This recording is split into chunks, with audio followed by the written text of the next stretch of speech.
All right, I know we're going a little over time, but I think it's really important that we open up the floor for a couple of questions from the audience. So if there's anyone who would like to ask.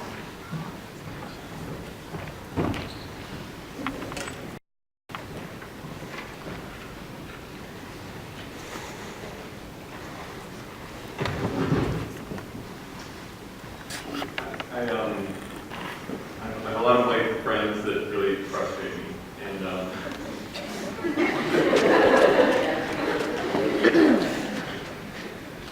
I think a lot about my own white privilege and how important it is to understand that, and in a way, part of my privilege is being in a community where I do understand it, but there's so many people who really just don't get it, right? So we talked about, you guys were talking about people thinking that we're in a post-racial society, and I want to say something about that and ask a question about it. And the comment is that I think at a really basic level, it's just a problem. We're afraid to take responsibility for everything.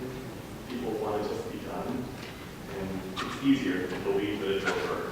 We don't have to take responsibility. So I think that's at the core kind of a problem that, at an intersection when you think you were in the right and you get mad at the other person and really maybe it was them, you want it to be the other person was wrong. You don't want to take responsibility. And I think that's just a problem that we all have. And so in a way, I think that puts a potential ceiling on how much understanding people might be able to have. Okay, so I'm worried that all my white friends who believe it's done and that really the racism that's happening today is against them might not be capable of having a broader understanding. And my question is that an achievable goal to help people who think that we're in a post-racial society understand what white privilege is, and can we actually achieve that goal? Is that a goal that could then achieve sort of bigger political goals of making broad change institutionally, etc.? Is that clear? I mean, I hope that is an achievable goal, right? Because if not, then we're damned. There's no hope, right? I mean, I think you feel like you have a higher understanding than some of your friends, and I think that it's also kind of your responsibility to be like, yo, I get it. Let me try to let's talk about this. Why don't you get it? Why don't you understand? What can I do to make that clear for you?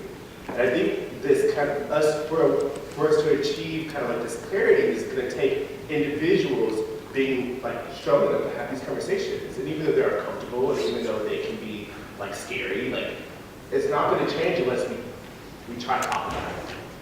I think it's a combination of not only the conversations, but something within someone's own life, making it click for them. Because oftentimes you have the conversation again and again and again, and they still just don't get it until something in their own life or something just clicks in their head. They see something, or they've actually watched someone experience it, or they actually take the time to understand someone else's experience.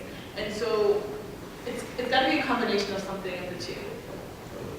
Well, I'm optimistic. I mean, when I was in your seat, things like interracial marriage was very uncomfortable for a lot of white Americans.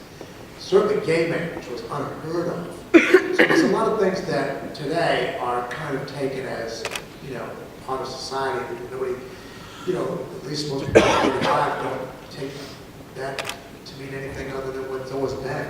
You're used to seeing people of color on television and in elected offices and whatever.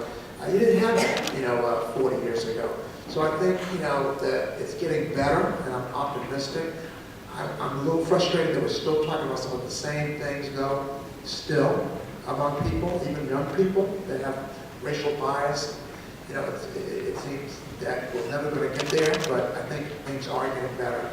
and we have to keep at it. But certainly I've seen some progress since I was in your seat, for sure. But the discussion needs to keep taking place because there's too many people today that still don't get it. And they're smart people, and they're good people, and they're oblivious to what's going on around them. They really are. And it's amazing how many smart people and good people are so totally oblivious. And they are. And once they realize that they are, I think that there's hope for them. But you have to first realize that you are oblivious. You really don't know what's going on. You're in the middle of it, you don't know what's going on.